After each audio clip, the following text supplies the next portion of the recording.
നമസ്കാരം. അക്ഷരം വീക്കിലി അപ്ഡേറ്റ്സിൻ്റെ പുതിയ പതിപ്പിലേക്ക് എല്ലാവരെയും സ്വാഗതം ചെയ്യും. കഴിഞ്ഞയാഴ്ച ഉണ്ടായ പ്രധാന സംഭവങ്ങളാണ് നമ്മളിന്ന് വിലയിരുത്തുന്നത്. കേരളം കണ്ട ഏറ്റവും വലിയ പ്രകൃതി ദുരന്തങ്ങളൊന്ന് സംഭവിച്ചത് കഴിഞ്ഞയാഴ്ചയാണ്.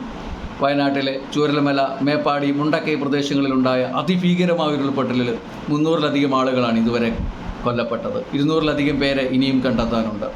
കേരളത്തെ സംബന്ധിച്ചിടത്തോളം മഴക്കാലത്ത് ഉരുൾപൊട്ടൽ സാധാരണമാണെങ്കിലും ഇത്രയും തീവ്രതയിൽ ഇത് സംഭവിക്കുന്നത് ഇതാദ്യമായാണ്. ഇതിനു മുമ്പ് 2001 തിരുവനന്തപുരത്ത് അമ്പൂരിയിലുണ്ടായ ഭീകരമായ ഉരുൾപൊട്ടലിൽ 39 പേരാണ് കൊല്ലപ്പെട്ടത്. ഇത് രണ്ടും തമ്മിൽ താരതമ്യപ്പെടുത്തുമ്പോൾ വയനാട് ദുരന്തത്തിൻ്റെ ആഘാതം എത്ര വലുതാണെന്ന് നമുക്ക് മനസ്സിലാകും. സൈന്യവും NDRFും കേരള സർക്കാരും അതുപോലെ വിവിധങ്ങളായിട്ടുള്ള സന്നദ്ധ പ്രവർത്തകരുടെ സംഘടനകളുമെല്ലാം വളരെ സജീവമായിട്ടുള്ള രക്ഷാപ്രവർത്തനങ്ങളാണ് നടത്തുന്നത്. ഒരുപാട് പേരെ അവർക്ക് രക്ഷിക്കുവാനായി രക്ഷാപ്രവർത്തനങ്ങൾ ഇപ്പോൾ അതിൻ്റെ അവസാന ഘട്ടത്തിലേക്ക് കടക്കുമ്പോൾ ഒരുപാട് പേരെ രക്ഷിച്ച് ഈ നാട് മുഴുവൻ ഒരുമിച്ച് നിന്നുകൊണ്ട് ഈ ദുരന്തത്തെ നമ്മൾ അതിജീവിക്കുമെന്ന് നമുക്ക് പ്രത്യാശിക്കാം. അതുപോലെ പശ്ചിമേഷ്യ ഇപ്പോൾ വലിയൊരു സംഘർഷാവസ്ഥയിലേക്ക് നീങ്ങുകയാണ്. നിലവിലെ യുദ്ധം പുതിയ വിധാനങ്ങളിലേക്ക് പടരുമോ എന്ന ആശങ്ക ഉയർത്തുന്ന അവസ്ഥയിലേക്കാണ് ഇപ്പോൾ കാര്യങ്ങൾ നീങ്ങുന്നത്. കഴിഞ്ഞയാഴ്ച ഉണ്ടായ കുറേ സംഭവ വികാസങ്ങൾ ഇതിലേക്ക് നയിക്കുന്നതായി. ജൂലൈ 31 ഒരു ആക്രമണത്തിൽ, ഇറാൻ്റെ തലസ്ഥാനമായിട്ടുള്ള ടെഹ്റാനിൽ ഇസ്രയേൽ നടത്തിയ ഒരു ആക്രമണത്തിൽ ഹമാസിൻ്റെ പൊളിറ്റിക്കൽ ബ്യൂറോ ചീഫായിട്ടുള്ള ഇസ്മയിൽ ഹനിയെ കൊല്ലപ്പെടുകയുണ്ടായി. അതുപോലെ തന്നെ ലബനോണിൽ ഇസ്രയേൽ നടത്തിയ മറ്റൊരാക്രമണത്തിൽ അതേ ദിവസം ജൂലൈ 31 തന്നെ ഹിസ്ബുള്ളയുടെ സീനിയർ കമാൻഡറായിട്ടുള്ള ഫുവാസ് ഷുക്കൂറും കൊല്ലപ്പെട്ടു. ഇതിലേക്ക് നയിച്ച സംഭവങ്ങളുടെ ഒരു തുടക്കം കഴിഞ്ഞയാഴ്ച തുടക്കത്തിലാണ് സംഭവിച്ചത്. ഗോലാൻ ഹൈറ്റ്സിലെ മജ്ദുൽ ഷാംസിൽ ഉണ്ടായ ഒരു റോക്കറ്റ് ആക്രമണത്തിൽ ഇസ്രയേൽ ആരോപിക്കുന്നത് അത് ഹിസ്ബുള്ളയാണ് നടത്തിയതെന്നാണ്. 12 പേർ കൊല്ലപ്പെടുകയുണ്ടായി. ഈ ഗോലാൻ ഹൈറ്റ്സ് എന്ന് പറയുന്ന പ്രദേശം 1967 യുദ്ധത്തിൽ ഇസ്രയേൽ സിറിയയുടെ പക്കൽ നിന്ന് പിടിച്ചെടുത്തതാണ്. ഇപ്പോൾ ഇസ്രയേലിൻ്റെ ഒരു അധിനിവേശ പ്രദേശമായിട്ടാണ് അന്താരാഷ്ട്ര സമൂഹം ഗോലാൻ ഹൈറ്റ്സിനെ കണക്കാക്കുന്നത്.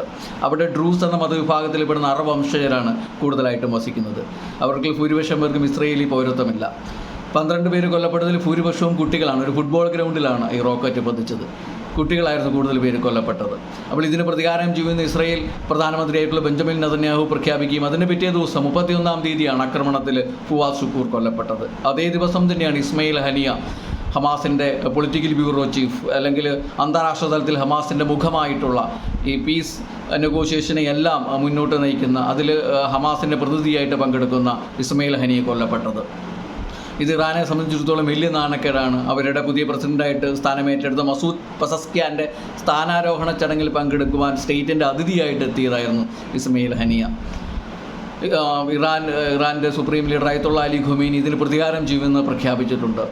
ഇസ്മയിൽ ഹനിയ ഹമാസിൻ്റെ തുടക്ക കാലഘട്ടം മുതൽ അതിൻ്റെ ഫൗണ്ടറായിട്ടുള്ള യാസീൻ അഹമ്മദിൻ്റെ കൂടെ തന്നെ പ്രവർത്തിച്ചു തുടങ്ങിയതാണ്. തുടർന്ന് 2006 പാലസ്തീൻ്റെ പ്രധാനമന്ത്രിയായിട്ട് ഒരു ചുരുങ്ങിയ കാലഘട്ടം അദ്ദേഹം പ്രവർത്തിച്ചു. തുടർന്ന് ഫത്തായും ഹമാസും തമ്മിലുണ്ടായ സംഘർഷത്തിൽ ഹമാസ് ഗാസ സ്ട്രിപ്പ് പിടിച്ചെടുക്കുകയും തുടർന്ന് അവിടെ ഗാസയിലെ ഹമാസിൻ്റെ പരമോന്നത നേതാവായിട്ട് തുടർന്നത് ഇസ്മയിൽ ഹനിയായിരുന്നു. 2017 വരെ യഹ്യ അൻവർ സ്ഥാനം ഏറ്റെടുക്കുന്നത് വരെ ഈ പദവിയിൽ ഇസ്മയിൽ ഹനിയെ തുടരുകയുണ്ടായി. ഹമാസിനെ സംബന്ധിച്ചിടത്തോളം പിന്നീട് അതിൻ്റെ അന്താരാഷ്ട്ര തലത്തിലെ ഒരു മുഖമായിട്ട് ഇസ്മയിൽ ഹനിയെ മാറുകയാണുണ്ടായത്. തുടർന്ന് ഗാസയിൽ നിന്ന് ഖത്തറിലേക്ക് മാറിയ അദ്ദേഹം ഹമാസിൻ്റെ പൊളിറ്റിക്കൽ ബ്യൂറോ ചീഫ് എന്നുള്ള നിലയിൽ പ്രവർത്തിച്ചു വരികയായിരുന്നു. ഈ യുദ്ധത്തിൽ ഉണ്ടായിട്ടുള്ള അതിനുശേഷം ഇസ്രയേലും ഹമാസും അമേരിക്കയും ഒക്കെ നടത്തിയ പീസ് നെഗോഷിയേഷനിലെല്ലാം ഹമാസിൻ്റെ ഒരു പ്രതിനിധിയായിട്ട് ഇസ്മയിൽ ഹനിയാണ് പങ്കെടുത്തത്. അപ്പോൾ ഇനി ഈ സമാധാന ചർച്ചകളുടെ ഭാവി എന്താകുമെന്ന് നമുക്കറിയില്ല. ഇസ്മയിൽ ഹനിയുടെ കൊലപാതകത്തോടുകൂടി ഇനി ഹമാസ് ഒരു സന്ധി സംഭാഷണത്തിന് വഴങ്ങുമോ എന്ന സംശയമുണ്ട്. ഇസ്രയേൽ അത് ആഗ്രഹിക്കുന്നുണ്ടോ എന്ന മറ്റൊരു കാര്യം അവിടെ ഇരിപ്പുണ്ട്. പക്ഷേ ഇത് ഇസ്രയേലിനെ സംബന്ധിച്ചിടത്തോളം ഒരു വലിയ വിജയമാണ്. ഒക്ടോബർ 7 തന്നെ ഇസ്രയേൽ പ്രഖ്യാപിച്ചിരുന്നു ഹമാസിൻ്റെ പ്രധാന നേതാക്കളെയെല്ലാം ഉന്മൂലനം ചെയ്യുമെന്ന്. അപ്പോൾ ഹമാസിനെ സംബന്ധിച്ചിടത്തോളം ഒരു വലിയ നഷ്ടമാണ് സംഭവിച്ചത്. അതുപോലെ തന്നെ ഈ ആഴ്ച വന്ന മറ്റൊരു അറിയിപ്പ് ഇസ്രയേൽ സൈന്യത്തിൻ്റെ ഭാഗത്തു നിന്ന് ഒരു ജൂലൈ 13 ഒരു ആക്രമണത്തിൽ ഖസാം ബ്രിഗേഡ്സ്, ഹമാസിൻ്റെ സൈനിക വിഭാഗമായിട്ടുള്ള ഖസാം ബ്രിഗേഡ്സിൻ്റെ നേതാവ് മുഹമ്മദ് ദയീഫ് കൊല്ലപ്പെട്ടെന്ന് ഇസ്രയേൽ സ്ഥിരീകരിച്ചു. അപ്പോൾ ഇതും ശരിയാണെങ്കിൽ ഹമാസിനെ സംബന്ധിച്ചിടത്തോളം ഒരു ഇരട്ട ആഘാതമാണ് ഇസ്രയേൽ ഏൽപ്പിച്ചിരിക്കുന്നത്. ഇതിൻ്റെ കൂടെ കൂട്ടി വായിക്കേണ്ടതാണ് നമ്മൾ ഫുവാദ് ഷുക്കൂറിൻ്റെ കൊലപാതകവും. ഈ ഒക്ടോബർ 7 ശേഷം വടക്കൻ അതിർത്തിയിൽ, പ്രത്യേകിച്ച് ഇസ്രയേൽ ലെബനോൻ അതിർത്തിയിൽ ഹിസ്ബുള്ളയും ഇസ്രയേലും തമ്മിലുള്ള സംഘർഷവും വർദ്ധിച്ചു വരികയായിരുന്നു. അപ്പോൾ ഇതിൽ ഏകദേശം ഹമാസിന് ഹിസ്ബുള്ളയ്ക്ക് 350ഓളം സൈനികരെ നഷ്ടപ്പെട്ടു. അതിൽ പല കമാൻഡർമാരും ഉൾപ്പെടുന്നു. ഫുവാദ് ഷുക്കൂർ അവരുടെ ഏറ്റവും പ്രധാനപ്പെട്ട ഹിസ്ബുള്ളയുടെ സ്ഥാപന കാലഘട്ടം മുതൽ പ്രവർത്തിച്ചു തുടങ്ങി വളരെ സമുന്നതനായിട്ടുള്ളൊരു കമാൻഡറായിരുന്നു ഫുവാദ് ഷുക്കൂർ. അപ്പോൾ ഇതിന് പ്രതികാരം ചെയ്യുന്ന ഹിസ്ബുള്ളയുടെ നേതാവായിട്ടുള്ള ഹസൻ നസ്രുള്ളയും കഴിഞ്ഞ ദിവസം ബെയ്റൂട്ടിൽ നിന്ന് പ്രഖ്യാപിച്ചിട്ടുണ്ട്. അപ്പം ഇതിൻ്റെ ഒരു അനന്തരഫലം എന്താകുമെന്നാണ് ഇനിയിപ്പോൾ ലോകം ആശങ്കയോടെ കാത്തിരിക്കുന്നത്. അതിനിടയിൽ അമേരിക്ക അവരുടെ അബ്രഹാം ലിങ്കൺ സ്ട്രൈക്ക് ഗ്രൂപ്പിനെ മിഡിൽ ഈസ്റ്റിലേക്ക് അയച്ചിരിക്കുന്നു ഇസ്രയേലിൻ്റെ രക്ഷയ്ക്ക് വേണ്ടി. നമുക്കറിയാം, ഈ കഴിഞ്ഞ ഏപ്രിലിൽ ഇറാനും ഇസ്രയേലും തമ്മിലൊരു യുദ്ധത്തിനോടടുത്തൊരു അന്തരീക്ഷത്തിലേക്ക് വന്നതാണ്. ഇസ്രയേലിൻ്റെ ആക്രമണത്തിൽ സിറിയൻ എംബസിയിലെ ഇറാനിയൻ മിലിറ്ററി ഓഫീസർമാർ കൊല്ലപ്പെട്ടതിനെ തുടർന്ന് ഇറാൻ ഇസ്രയേലിലേക്ക് മിസൈൽ ആക്രമണം നടത്തുകയുണ്ടായി. അത് മുൻകൂട്ടി അറിയിച്ചിട്ടാണ് ഇസ്രയേൽ ആക്രമണം നടത്തിയത്. അതുകൊണ്ട് തന്നെ അമേരിക്കയും ജോർദാനും ഒക്കെ തീർത്ത ഒരു മിസൈൽ സംരക്ഷണത്തിൽ ഇസ്രയേൽ കാര്യമായ നാശനഷ്ടങ്ങൾ ഉണ്ടായില്ല. തുടർന്ന് ഇസ്രയേൽ തിരിച്ചൊരു ആക്രമണം നടത്തിയെങ്കിലും അത് വളരെ ദുർബലമായിട്ടുള്ളൊരു ആക്രമണമായിരുന്നു. അങ്ങനെ ആ ഒരു സംഭവം കൂടുതൽ വഷളാകാതെ നീങ്ങി. പക്ഷേ ഇപ്പോൾ ഇവിടെ ഇറാനെ സംബന്ധിച്ചിടത്തോളം ഇതൊരു അഭിമാനത്തിൻ്റെ പ്രശ്നമായിട്ട് മാറിയിരിക്കുകയാണ്. അവരുടെ തലസ്ഥാനത്ത് വെച്ച് തന്നെ അവരുടെ അതിഥിയായിട്ട് വന്ന ഒരാൾ കൊല്ലപ്പെടുകയാണ് ഉണ്ടായത്. അപ്പോൾ ഏത് രീതിയിൽ ഇറാൻ പ്രതികരിക്കുമെന്നുള്ളതാണ് ലോകം ഉറ്റുനിൽക്കുന്നത്. അവർക്ക് പ്രധാനപ്പെട്ട 3 ഓപ്ഷനുകളാണ് സാധാരണ രീതിയിൽ വിദേശകാര്യ വിദഗ്ധർ പറയുന്നത്. ഒന്നുകിൽ അവർ കഴിഞ്ഞ തവണ ഏപ്രിലിൽ ചെയ്ത പോലെ തന്നെ വളരെ ടാർഗറ്റഡ് ആയിട്ട് മുൻകൂട്ടി അറിയിച്ചുകൊണ്ട് ഒരുപാട് നാശനഷ്ടങ്ങൾ വരുത്താത്ത രീതിയിൽ ഒരു റോക്കറ്റ് ആക്രമണം നടത്താനുള്ള ഒരു സാധ്യതയുണ്ട്. രണ്ടാമത്തതൊരു ഗുരുതരമായ സാഹചര്യമാണ് അവരുടെ ഫോർവേഡ് പോളിസി. നമുക്കറിയാം, ഇറാന് പ്രോക്സികളായിട്ടുള്ള ഒരുപാട് മിലിഷ്യകൾ മിഡിൽ ഈസ്റ്റിലുണ്ട്. ഹിസ്ബുള്ളയാണ് അതിൽ ഏറ്റവും പ്രധാനപ്പെട്ടത്. ഹിസ്ബുള്ളയും ഇപ്പോൾ പ്രതികാരദാഹിയാണ്. അതുപോലെ തന്നെ ഹൂത്തികളുണ്ട്. 2 ആഴ്ച മുമ്പാണ് ഹൂത്തികൾ തെല്ലവീവിലേക്ക് മിസൈൽ ആക്രമണം നടത്തിയത്. അതുപോലെ തന്നെ ഖാത്തീബ് ഹിസ്ബുള്ള ഇറാഖിലുണ്ട്. ഇറാഖിലെ പോപ്പുലർ മൊബിലൈസേഷൻ ഫോഴ്സ് ഉണ്ട്. ഹാഷബ് അൽ ഹബിയുണ്ട്. അതുപോലെ സിറിയയിലെ കുറേ മിലിഷ്യകളുണ്ട്. അപ്പോൾ ഇവരുടെ എല്ലാം കൂട്ടിക്കൊണ്ട് ഇറാൻ ഒരു ആക്രമണം ഇസ്രയേലിൻ്റെ ഉള്ളിലേക്ക് ടാർഗറ്റഡ് ആയിട്ടുള്ള ആക്രമണങ്ങൾ നടത്തിയാൽ അത് സ്ഥിതി കൂടുതൽ ഒരു ഓൾ ഔട്ട് വാറിലേക്ക് തന്നെ മാറാനുള്ളൊരു സാഹചര്യമുണ്ട്. മറ്റൊരു സാധ്യത, ഇറാൻ സ്വല്പം കാത്തിരുന്നിട്ട് എങ്ങനെയാണോ ഇസ്മയിൽ ഹനിയെ ഇസ്രയേൽ വധിച്ചത് അതുപോലെ തന്നെ ഇസ്രയേലിൻ്റെ പ്രധാനപ്പെട്ട നയതന്ത്ര തലത്തിലെ ഉദ്യോഗസ്ഥരെ മറ്റ് രാജ്യങ്ങളെ ടാർഗറ്റ് ചെയ്ത് കൊല്ലുക എന്നുള്ള രീതിയാണ്. അപ്പോൾ ഏത് രീതിയിലേക്ക് പോയാലും ഇത് കൂടുതൽ വഷളാകാനുള്ളൊരു സാധ്യതയാണ് ഈ യുദ്ധത്തിലിരിക്കുന്നത്. അപ്പോൾ ഇന്ത്യയെ സംബന്ധിച്ചിടത്തോളം ഇത് വളരെ ഒരുതരം പ്രതിസന്ധിയാണ്. ഇന്ത്യക്ക് ഇസ്രയേലുമായിട്ടും ഇറാനുമായിട്ടും വളരെ അടുത്ത ബന്ധമാണുള്ളത്. ഇമക്കും അതുപോലെ തന്നെ I2U2 അതുപോലെ മറ്റ് ആയുധ ഇടപാടുകളും എല്ലാം നമുക്ക് ഇസ്രയേലുമായിട്ടുണ്ട്. ഇറാനുമായിട്ട് നമ്മൾ 2 മാസം മുമ്പായിട്ടാണ് ചബഹാർ പോർട്ടുമായിട്ട് ബന്ധപ്പെട്ട് 10 വർഷത്തെ MOU ഒപ്പുവെച്ചത്. അപ്പോൾ ഈ ഒരു സന്ദർഭത്തിൽ ഇന്ത്യയെ സംബന്ധിച്ചിടത്തോളം ഒരു ആശങ്കയാണ് ഇതിൽ എന്ത് നിലപാടെടുക്കുമെന്നുള്ളത്. അപ്പോൾ ഇനി വരുന്ന ഒരാഴ്ച വളരെ നിർണായകമാണ്. ഈ പശ്ചിമേഷ്യൻ സംഘർഷം ഏത് അവസ്ഥയിലേക്ക് നീങ്ങുമെന്ന് നമുക്ക് കാത്തിരുന്ന് കാണാം. അതുപോലെ തന്നെ മറ്റൊരു പ്രധാനപ്പെട്ട സംഭവവികാസം വെനസ്വേലയിലാണ്. നമുക്കറിയാം, ഈ ആഴ്ചയായിരുന്നു വെനസ്വേലയിലെ ഇലക്ഷൻ. വെനസ്വേലയിലെ ഇലക്ഷനിൽ വെനസ്വേലയുടെ നിലവിലെ പ്രസിഡൻ്റായിട്ട് നിക്കോളാസ് മഡൂറോ വിജയിച്ചതായിട്ട് ഇലക്ഷൻ കമ്മീഷൻ പ്രഖ്യാപിച്ചു. എന്നാൽ പ്രതിപക്ഷം ഇത് അംഗീകരിക്കുന്നില്ല. ഈ ഇലക്ഷനെ സംബന്ധിച്ച് സുതാര്യമായിട്ടുള്ള വിവരങ്ങൾ നിക്കോളാസ് മഡൂറോ പുറത്തു വിട്ടില്ല എന്നാണ് പ്രതിപക്ഷം ആരോപിക്കുന്നത്.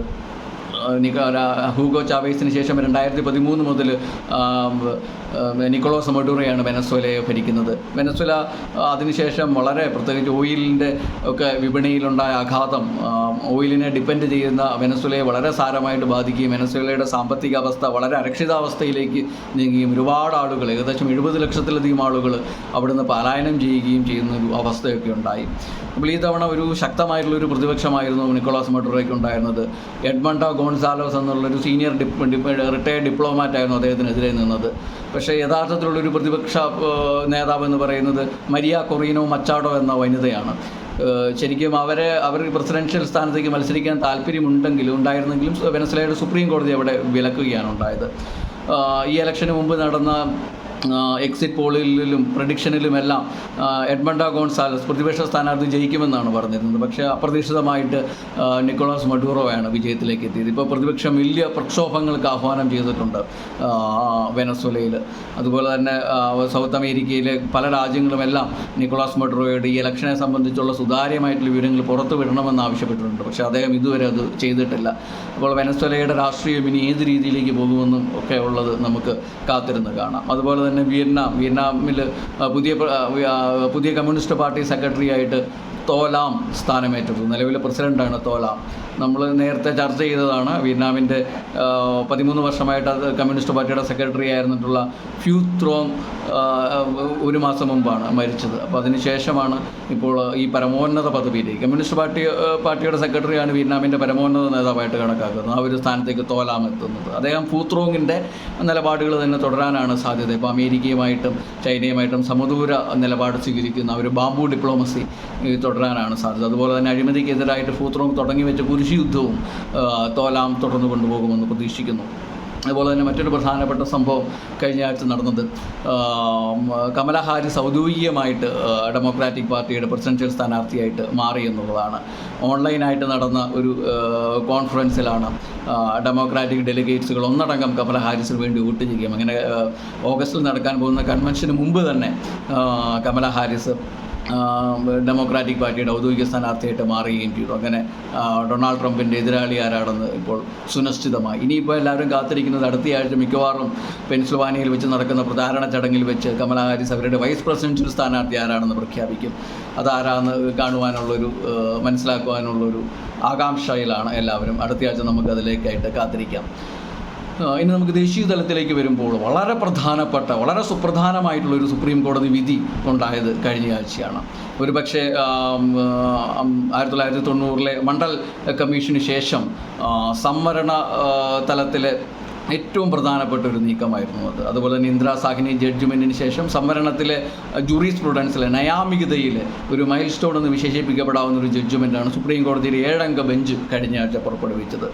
അത് പട്ടികജാതി സംവരണത്തിൽ ഉപസംവരണം ഏർപ്പെടുത്താൻ സംസ്ഥാനങ്ങൾക്ക് അവകാശമുണ്ട് എന്ന സുപ്രീം കോടതി വിധിയാണ്. ഇതനുസരിച്ച് പട്ടികജാതി വിഭാഗത്തെ വിവിധ ഉപവിഭാഗങ്ങളായിട്ട് തരംതിരിച്ച് അവരനുഭവിക്കുന്ന അവശതകൾക്കനുസൃതമായിട്ട് ചില വിഭാഗങ്ങൾക്ക് മുൻഗണന കൊടുക്കുവാൻ സംസ്ഥാനങ്ങൾക്ക് സാധിക്കും. ഇത് വളരെ സുപ്രധാനമായിട്ടുള്ളൊരു വിധിയാണ്.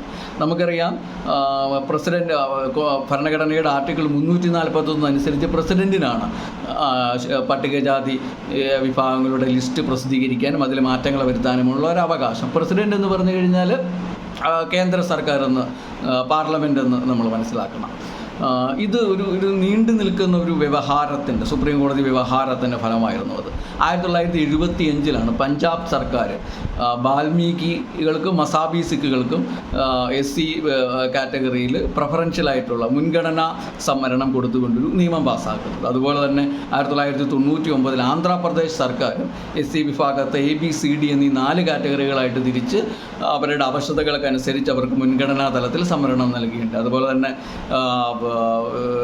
തമിഴ്നാട് മരുന്തതിയാർ എന്ന് പറയുന്ന വളരെ അവശത അനുഭവിക്കുന്ന SC വിഭാഗത്തിന് മുൻഗണനാ സംവരണം നൽകി. ഹരിയാനയിലും 2006 ഇത്തരത്തിൽ നിയമം പാസ്സാക്കി. എന്നാൽ ആന്ധ്രാപ്രദേശിലെ നിയമത്തിനെതിരെ സുപ്രീം കോടതിയിൽ ആ കേസ് എത്തുകയും 2004 EV ചിന്നയ്യ വേഴ്സസ് ആന്ധ്രാപ്രദേശ് എന്നുള്ള വ്യവഹാരത്തിൽ സുപ്രീം കോടതി ഇത് ഭരണഘടനാ വിരുദ്ധമാണെന്ന് പ്രഖ്യാപിക്കുകയും സംസ്ഥാനങ്ങൾക്ക് SC ലിസ്റ്റിൽ കൈകടത്താനുള്ള അവകാശമില്ലെന്നും അത് പ്രസിഡന്റിനും പാർലമെൻറ്റിൻ്റെയും മാത്രം അവകാശമാണെന്നും പ്രഖ്യാപിക്കുകയുണ്ടായി. ഇതോടുകൂടി ഈ നിയമങ്ങളെല്ലാം അസാധുവായി. എന്നിട്ടും 2006 വീണ്ടും പഞ്ചാബ് വാൽമീകികൾക്കും മസാബി സിഖുകൾക്കും പ്രത്യേക സംവരണം ഏർപ്പെടുത്തിക്കൊണ്ടുള്ളൊരു നിയമം പുറപ്പെടുവിക്കുകയുണ്ട്. ഇതിനെതിരെ ദേവീന്ദർ സിംഗ് എന്നുള്ള വ്യക്തി പഞ്ചാബ് ഹൈക്കോടതിയെ സമീപിക്കുകയും അങ്ങനെ 2010 പഞ്ചാബ് ഹൈക്കോടതി ഈ നിയമം റദ്ദാക്കുകയും ചെയ്തു. ഇതിനെതിരെ പഞ്ചാബ് സർക്കാർ അപ്പീലുമായിട്ട് സുപ്രീം കോടതിയിൽ പോയി. അങ്ങനെയാണ് ഈ കേസ് സുപ്രീം കോടതിയിലെത്തുന്നത്. അങ്ങനെ 2014 ഈ കേസ് വീണ്ടും എടുക്കുന്ന സുപ്രീം കോടതി 2004 EV ചിന്നയ്യ വിധിയിൽ ഒന്നുകൂടി ഒരു പുനഃപരിശോധന ആവശ്യമാണെന്ന് കാണുകയും അത് 7 അംഗ തലത്തിലുള്ളൊരു ഉന്നത ബെഞ്ചിന് അത് സമർപ്പിക്കുകയും ചെയ്തു. അങ്ങനെ ആ ഒരു ഉന്നത ബെഞ്ചിൻ്റെ വിധിയാണ് ഇന്നലെ പുറത്തു വന്നത്. ഈ 7 അംഗ ബെഞ്ചിൽ 6 പേര് ഒരുമിച്ച് വിധി എഴുതിയ എഴുതിയപ്പോൾ ബേല ത്രിവേദി ഒരു ജഡ്ജി മാത്രമാണ് ഇതിനെതിരെ വിധി എഴുതിയത്. ഇത് വളരെ ഈ സംവരണത്തെ സംബന്ധിച്ചിട്ടുള്ള അഫർമേറ്റീവ് ആക്ഷനെ സംബന്ധിച്ചിട്ടുള്ള സ്റ്റേറ്റ് പോളിസിയിൽ വളരെ നിർണായകമായിട്ടുള്ള മാറ്റങ്ങൾ ഇത് വരുത്തുമെന്നുള്ള കാര്യത്തിൽ സംശയമില്ല. അപ്പോൾ അതിലൊരു പ്രധാനപ്പെട്ട കാര്യമെന്ന് പറയുന്നത്, അപ്പോൾ സ്റ്റേറ്റിന് ഇത് സംസ്ഥാനങ്ങൾക്ക് അവർക്ക് തോന്നിയപടി ഇത് ചെയ്യാൻ പറ്റില്ല. കോടതി കൃത്യമായിട്ട് പറയുന്നത് ക്വാണ്ടിഫയബിൾ ആൻഡ് ഡെമോൺസ്ട്രബിൾ ഡേറ്റ. അപ്പോൾ ഈ കൃത്യമായിട്ട് വിവരം ശേഖരിച്ചതിൻ്റെ അടിസ്ഥാനത്തിൽ സാമ്പത്തിക സാമൂഹിക തലങ്ങളിൽ ചില SC വിഭാഗങ്ങൾ കൂടുതൽ അവശതകൾ അനുഭവിക്കുന്നുണ്ട് എന്ന് മനസ്സിലാക്കി ആ ഡേറ്റയുടെ അടിസ്ഥാനത്തിൽ മാത്രമേ ഇത് സംസ്ഥാനങ്ങൾക്ക് ചെയ്യാൻ സാധിക്കുകയുള്ളൂ. അതുപോലെ തന്നെ കോടതി പറയുന്നത് ജുഡീഷ്യൽ റിവ്യൂവിന് വിധേയമാണ്, കോടതിക്ക് ഇത് പുനഃപരിശോധിക്കാം. അപ്പോൾ അതാണ് ഇതിലെ പ്രധാനപ്പെട്ട ഒരു കാര്യം. ഇതിനെ സംബന്ധിച്ചുള്ള കൃത്യവും ആധികാരികമായിട്ടുള്ള വിവരങ്ങൾ നമുക്ക് വേണം. നമുക്കറിയാം രോഹിണി കമ്മീഷൻ 2017 കേന്ദ്ര സർക്കാർ കൊണ്ടുവന്നതാണ്. അത് OBC വിഭാഗങ്ങളെ കേന്ദ്ര തലത്തിൽ തരംതിരിക്കാൻ ഉദ്ദേശിച്ചുകൊണ്ടുള്ള സബ് കാറ്റഗറൈസ് ചെയ്യാൻ ഉദ്ദേശിച്ചുകൊണ്ടുള്ള ഒരു കമ്മീഷനായിരുന്നു രോഹിണി കമ്മീഷൻ. അപ്പോൾ രോഹിണി കമ്മീഷൻ അതിൻ്റെ റിപ്പോർട്ട് 2023 കൊടുക്കുകയുണ്ട്. അപ്പോൾ OBC സംവരണത്തിൽ തന്നെ ചുരുക്കം ചില ജാതികൾ മാത്രമാണ് കൂടുതൽ ജോലികൾ കരസ്ഥമാക്കുന്നതെങ്കിലും കൂടുതൽ അവശത അനുഭവിക്കുന്ന OBC വിഭാഗങ്ങൾ തടയപ്പെടുകയാണ് ഉണ്ടാകുന്നതെന്നും രോഹിണി കമ്മീഷൻ്റെ പരാമർശമുണ്ട്. അതുപോലെ തന്നെ UP സർക്കാർ ഇതേപോലെ തന്നെ രാഘവേന്ദ്ര കമ്മീഷൻ എന്നൊരു കമ്മീഷനെ നിയമിക്കുകയും ആ കമ്മീഷനും ഈ രീതിയിൽ UPയിൽ OBC വിഭാഗത്തെ 3ആയിട്ട് തരംതിരിക്കണമെന്ന് പറയുകയുമുണ്ട്. അപ്പോൾ ഈ രീതിയിൽ SC വിഭാഗത്തിലെ മൊത്തത്തിലുള്ള കേന്ദ്ര സർക്കാരിലെയും സംസ്ഥാന സർക്കാരിലെയും ജോലി, അവരുടെ മറ്റ് സാമൂഹിക സാമ്പത്തിക തലങ്ങളിലെ അവശതകൾ, ഇതെല്ലാം മനസ്സിലാക്കുവാനുള്ള ഒരു കമ്മിറ്റി രൂപവത്കരിക്കേണ്ടത് ആവശ്യമാണ്. എങ്കിൽ മാത്രമേ ഇത് സംബന്ധിച്ച് കൃത്യമായിട്ടുള്ള വിവരം കിട്ടുള്ളൂ. ഇതിന് രാഷ്ട്രീയപരമായിട്ടുള്ള മറ്റൊരു പ്രാധാന്യമുണ്ട്. അത് ജാതി സെൻസസുമായിട്ട് ബന്ധപ്പെട്ടാണ്. നമുക്കറിയാം പ്രതിപക്ഷം ഈ കഴിഞ്ഞ തെരഞ്ഞെടുപ്പിൽ ഉന്നയിച്ച ഏറ്റവും പ്രധാനപ്പെട്ട ആവശ്യം കാസ്റ്റ് സെൻസസുമായിട്ട് ബന്ധപ്പെട്ടാണ്. കൃത്യമായിട്ടുള്ളൊരു കാസ്റ്റ് സെൻസസ് നടത്തിയെങ്കിൽ മാത്രമേ ഇത് സംബന്ധിച്ചുള്ള കൃത്യമായിട്ടുള്ള വിവരങ്ങൾ നമുക്ക് ലഭിക്കുകയുള്ളൂ. അപ്പം ഇത് വളരെ പ്രധാനപ്പെട്ട ഒരു കാര്യമാണ്. ഈ രീതിയിൽ കൃത്യമായിട്ടുള്ള വിവരങ്ങൾ ശേഖരിച്ച് ഇത് കൃത്യമായിട്ട് നടപ്പിലാക്കുക എന്നുള്ളത് വളരെ ശ്രമകരമായിട്ടുള്ളൊരു ദൗത്യമാണ്. ഇത് സംബന്ധിച്ചുള്ള കാര്യങ്ങൾ എങ്ങനെ ഉണ്ടാകുമെന്നുള്ളത് നമുക്ക് കാത്തിരിക്കാം. പക്ഷേ ഇത് അഫർമേറ്റീവ് ആക്ഷനെ സംബന്ധിച്ചിട്ടുള്ള വിധിന്യായങ്ങളിൽ ഇന്ദിരാ സാഹ്നി വിധിക്ക് ശേഷമുള്ള ഏറ്റവും പ്രധാനപ്പെട്ട ഒരു വിധിയാണെന്ന്, സാങ്കത്യമുള്ളൊരു വിധിയാണെന്ന് നമുക്ക് പറയാൻ സാധിക്കും. അതുപോലെ തന്നെ ഈ വിധിയിലെ മറ്റൊരു പ്രധാനപ്പെട്ട ജസ്റ്റിസ് ഗവായിയുടെ ഒരു നിരീക്ഷണമുണ്ട്. അദ്ദേഹം പറയുന്നത് OBCയിൽ ക്രീമി ലെയർ ഉള്ളതുപോലെ തന്നെ SC വിഭാഗത്തിലും ക്രീമി ലെയർ കൊണ്ടുവരണമെന്നുള്ള ഒരു നിർദ്ദേശവും അദ്ദേഹം കൊടുക്കുന്നുണ്ട്. പക്ഷേ ഈ വിധിയുടെ ഭാഗമല്ലാത്ത അദ്ദേഹത്തിൻ്റെ ഒരു അഭിപ്രായം മാത്രമാണ്. ഇത് നടപ്പിലാക്കുവാൻ സർക്കാരുകൾ ബാധ്യസ്ഥമല്ല. അപ്പോൾ ഇത് സംബന്ധിച്ചും ഇനി ഭാവിയിൽ എന്തൊക്കെ കാര്യങ്ങൾ ഭരണകൂടത്തിൻ്റെ ഭാഗത്തുനിന്നും കോടതിയുടെ ഭാഗത്തു നിന്നുമൊക്കെ ഉണ്ടാകുമെന്നുള്ളതൊക്കെ നമുക്ക് കാത്തിരുന്ന് കാണാം. അതുപോലെ തന്നെ മറ്റൊരു പ്രധാനപ്പെട്ട ഒരു നിയമനമാണ് ലെഫ്റ്റനൻറ്റ് ജനറൽ സാധന സക്സേന നായർ. അവർ ആർമിയിൽ director general of medical services പോസ്റ്റിലേക്ക് നിയമിതയായി. ആദ്യമായിട്ടാണ് ഒരു വനിത ഈ ഒരു പോസ്റ്റിലേക്ക് എത്തുന്നത്. അവരെ സംബന്ധിച്ചിടത്തോളം ഒരു വലിയൊരു അച്ചീവ്മെൻ്റ് ആണെന്ന് നമുക്ക് പറയാം. അതുപോലെ നമുക്കറിയാം ഇത് ഒളിമ്പിക്സിൻ്റെ ആഴ്ചയാണ് നടന്നുകൊണ്ടിരിക്കുന്നത്. ഒളിമ്പിക്സ് നടന്നുകൊണ്ടിരിക്കുകയാണ്. ഒളിമ്പിക്സിൽ ഇന്ത്യക്ക് ഇപ്പോൾ തന്നെ 3 മെഡലുകൾ ഇന്ത്യ കരസ്ഥമാക്കിയിട്ടുണ്ട്. ആ 3 മെഡലുകളും വന്നത് ഷൂട്ടിങ്ങിൽ നിന്നാണ്. മനു ഭാക്കർ, ഇന്ത്യൻ ഷൂട്ടിങ്ങിൻ്റെ ഒരു ഗോൾഡൻ ഗേൾ എന്ന് വിശേഷിപ്പിക്കാവുന്ന മനു ഭാക്കർ 10 മീറ്റർ എയർ പിസ്റ്റളിൽ വെങ്കലം നേടിക്കൊണ്ടാണ് ഈ നേട്ടത്തിന് തുടക്കം കുറിച്ചത്. അതുപോലെ തന്നെ 10 metre air pistol team ഇവൻറ്റിൽ മനുവും Sarabjot സിംഗും അടങ്ങുന്ന ടീമും വെങ്കലം കരസ്ഥമാക്കി. അതുപോലെ തന്നെ 50 മീറ്റർ റൈഫിൾ 3 പൊസിഷനിൽ സ്വപ്നിൽ കുസാല അതിഗംഭീരമായിട്ടുള്ള പോരാട്ടത്തിലൂടെ പുറകിൽ നിന്ന് കയറി വന്ന് വെങ്കലം കരസ്ഥമാക്കിയുണ്ടായി. അതുപോലെ തന്നെ വളരെ ധീരോദാത്തമായിട്ടുള്ള ഒരുപാട് പോരാട്ടങ്ങൾ ഇന്ത്യക്കാർ ഈ ദിവസങ്ങളിൽ കാഴ്ചവെച്ചു. അങ്കിതയും ധീരജും അടങ്ങുന്ന അമ്പെയ്ത്തിലെ ടീം 4ാം സ്ഥാനത്ത് ഫിനിഷ് ചെയ്തു. അതുപോലെ തന്നെ മനു ഭാക്കർ 25 മീറ്റർ എയർ പിസ്റ്റളിലും 4ാം സ്ഥാനത്ത്. വളരെ തലമുടി കിടന്ന ആരിനാണ് അവർക്ക് അതിൽ മെഡൽ നഷ്ടമായത്. അതുപോലെ തന്നെ അർജുൻ ബബൂത്തയും ഷൂട്ടിങ്ങിൽ 4ാം സ്ഥാനത്ത് എത്തി. പക്ഷേ നമുക്കറിയാം നമ്മുടെ മെഡൽ പ്രതീക്ഷയായിരുന്നിട്ടുള്ള സാത്വികും ചിരാഗും അതിശക്തമായിട്ടുള്ള പോരാട്ടം നടത്തിയെങ്കിലും അവർക്ക് ബാഡ്മിൻ്റണിൽ നിന്ന് അവർ പുറത്തായി. അതുപോലെ തന്നെ സിന്ധുവും 2 തവണ മെഡൽ നേടിയ സിന്ധുവും പുറത്തായി. പക്ഷേ ലക്ഷ്യ സെൻ ഉജ്ജ്വലമായിട്ടുള്ള പോരാട്ടത്തിലൂടെ ഇപ്പോൾ സെമി ഫൈനലിൽ എത്തിയിട്ടുണ്ട്. സെമി ഫൈനലിൽ വിക്ടർ ആക്സിൽസനെ ലക്ഷ്യം നേരിടുന്നുണ്ട്. ഇത് ജയിച്ചു കഴിഞ്ഞാൽ ലക്ഷ്യയ്ക്കൊരു മെഡൽ ഉറപ്പാണ്. അപ്പോൾ അങ്ങനെ ഇന്ത്യയെ സംബന്ധിച്ചിടത്തോളം അതുപോലെ തന്നെ ഇന്ത്യൻ ഹോക്കി ടീമും വലിയ നേട്ടങ്ങൾ നേടി. അവർ 52 വർഷത്തിൽ ആദ്യമായിട്ട് ഓസ്ട്രേലിയൻ ടീമിനെ പരാജയപ്പെടുത്തിയിട്ടുണ്ട്. അവരിനി ക്വാർട്ടർ ഫൈനലിൽ ഗ്രേറ്റ് ബ്രിട്ടനെ നേരിടും. സ്പോർട്സിൽ ഒരുപാട് അച്ചീവ്മെൻറ്റുകൾ ഈ ഒളിമ്പിക്സിലുണ്ടായി. അതിൽ നമുക്ക് പ്രധാനപ്പെട്ടത് പറയേണ്ട കാര്യം സിമോൺ ബൈൽസിൻ്റെ പ്രകടനമാണ്. ജിംനാസ്റ്റിക്സിലെ god, greatest of the all time എന്നുള്ള തൻ്റെ നാമധേയത്തിന് അടിവരയിടുന്ന പ്രകടനമാണ് അവർ ഈ പാരീസ് ഒളിമ്പിക്സിൽ കാഴ്ചവെക്കുന്നത്. നമുക്കറിയാം 2016 റിയോ ഒളിമ്പിക്സിൽ 4 സ്വർണ്ണ മെഡലുകൾ നേടി അവർക്ക് 2020 ടോക്കിയോ ഒളിമ്പിക്സിൽ ജിംനാസ്റ്റുകൾക്കുണ്ടായിരുന്ന ട്വിസ്റ്റി എന്ന് പറയുന്നൊരു അവസ്ഥ, അത് അവരുടെ സ്ഥലകാലത്തെ സംബന്ധിച്ചിടത്തോവർക്കുണ്ടാകുന്നൊരു സമ്മർദ്ദമാണ്. അത് കാരണം അവർക്ക് മത്സരങ്ങളിൽ നിന്ന് പിൻവാങ്ങേണ്ട വന്നു. പക്ഷേ അവർ പിന്നീട് അത്ലറ്റുകളുടെ മാനസിക സംഘർഷത്തെക്കുറിച്ചൊക്കെ ഒരുപാട് സംസാരിക്കുകയും അത് ലോകശ്രദ്ധ ആകർഷിക്കുകയും ചെയ്തു. അപ്പോൾ അതിനുശേഷം അവർ നടത്തുന്നത് തിരിച്ചുവരവാണത്. അതിശക്തമായിട്ടുള്ള പ്രകടനം, അനധിസാധാരണമായിട്ടുള്ള അമാനുഷികമായിട്ടുള്ള പ്രകടനമാണ് അവർ കാഴ്ചവെച്ചത്. ആർട്ടിസ്റ്റിക് ജിംനാസ്റ്റിക്സിലെ ടീം ഇനത്തിൽ അമേരിക്ക സ്വർണ്ണം നേടിയപ്പോൾ അവരാണ് അതിന് മുന്നിൽ നിന്ന് നയിച്ചത്. അതുപോലെ ആർട്ടിസ്റ്റിക് ജിംനാസ്റ്റിക് ഓൾ അറൗണ്ടിൽ അവരുടെ അത്യുജ്വല പ്രകടനമായിരുന്നു. മറ്റ് റൗണ്ടുകളിൽ ഇച്ചിരി പുറകിൽ പോയവർ പിന്നീട് ഫ്ലോർ എക്സർസൈസിലാണ് അതിഗംഭീരമായിട്ടുള്ള പ്രകടനം കാഴ്ചവെച്ചത്. പുറകിൽ നിന്ന് മുമ്പിൽ കയറിയിട്ടാണ് അവർ ഓൾ അറൗണ്ട് ആർട്ടിസ്റ്റിക് ജിംനാസ്റ്റിക്സിൽ സ്വർണം നേടിയത്. അതുപോലെ തന്നെ വോൾട്ടിലും അവർ സ്വർണം നേടി. കഴിഞ്ഞ ദിവസം നടന്ന വോൾട്ടിലും എതിരാളികളെക്കാൾ ബഹുദൂരം മുമ്പിൽ കയറിക്കൊണ്ടിട്ടുള്ള ഉജ്ജ്വല പ്രകടനമാണ് അവർ നടത്തിയത്. ഇനിയും അവർക്ക് ഫ്ലോർ എക്സർസൈസ് മത്സരം അവശേഷിക്കുന്നുണ്ട്. അപ്പോൾ അതിലും കൂടെ സ്വർണം നേടിക്കഴിഞ്ഞു കഴിഞ്ഞാൽ 4 സ്വർണ്ണമെന്ന റിയോ ഒളിമ്പിക്സിൽ നേട്ടത്തിനൊപ്പം അവരെത്തും. അതുപോലെ തന്നെ ഏറ്റവും ഡെക്കറേറ്റഡ് ആയിട്ടുള്ള ഒരു അത്ലറ്റ് എന്നുള്ള നിലയിലേക്കും അവർ ഉയരും. അവർക്ക് ലോക ചാമ്പ്യൻഷിപ്പിൽ നിന്ന് ഒളിമ്പിക്സിൽ നിന്നും ഇതുവരെ 39 മെഡലുകളാണ് മൊത്തമുള്ളത്. അതിനിയും ഒളിമ്പിക്സിൻ്റെ വരും ദിവസങ്ങളിലും കൂടുവാനാണ് സാധ്യത. അപ്പോൾ മറ്റൊരു പ്രധാനപ്പെട്ട പ്രകടനം ആതിഥേയരായിട്ടുള്ള ഫ്രാൻസിൻ്റെ ലിയോ മർച്ചായിൽ നിന്നായിരുന്നു. 22 വയസ്സുള്ള ഈ ഒരു പയ്യൻ നീന്തലക്കുളത്തെ തീ പിടിപ്പിച്ചുകൊണ്ട് 4 സ്വർണ്ണമാണ് വാരിയെടുത്തത്. എസ്റ്റാബ്ലിഷ്ഡ് ആയിട്ടുള്ള പല താരങ്ങളെയും പരാജയപ്പെടുത്തിക്കൊണ്ട് ഫ്രാൻസിൻ്റെ അഗ്നിസ്ഫുലിംഗമായിട്ട് കൊണ്ടാണ് ലിയോ മർച്ചാൻറ്റിൻ്റെ പ്രകടനം. അതുപോലെ തന്നെ എമ്മ മക്കിയോണും ഉജ്ജ്വല പ്രകടനം കാഴ്ചവെക്കുന്നുണ്ട്. നീന്തൽക്കുളത്തിൽ അവർ 2 സ്വർണം നേടിയെടുത്തു. അതുപോലെ സമ്മർ മക്കിൻഡോഷ് 17 വയസ്സുള്ള കാനഡയുടെ താരം, അവർ 3 സ്വർണവുമായിട്ട് കുതിക്കുകയാണ്.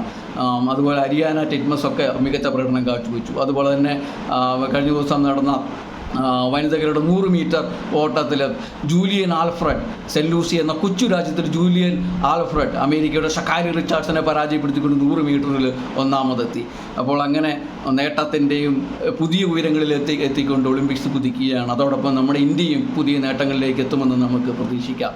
ഇനി അടുത്തയാഴ്ച കാണാം. നന്ദി.